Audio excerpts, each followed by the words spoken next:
मनोज जरांगे यांना मारण्याचा कट जो आहे तो धनंजय मुंडे यांनी रचला गेला असा थेट आरोप जे आहे ते जरांगे पाटील यांनी धनंजय मुंडे यांच्यावरती लावला आणि त्यानंतर नांदेडच्या सामाजिक कार्यकर्त्या माझ्यासोबत आहेत.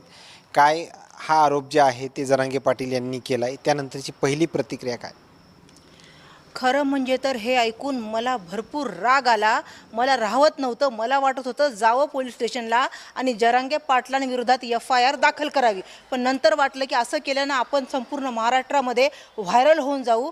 त्यामुळं तो मी थांबवलं. मग मला वाटलं की नाही, याच्याविषयी जे आहे कमीत कमी समाज माध्यमांपुढे येऊन बोलणं अत्यंत गरजेचं आहे.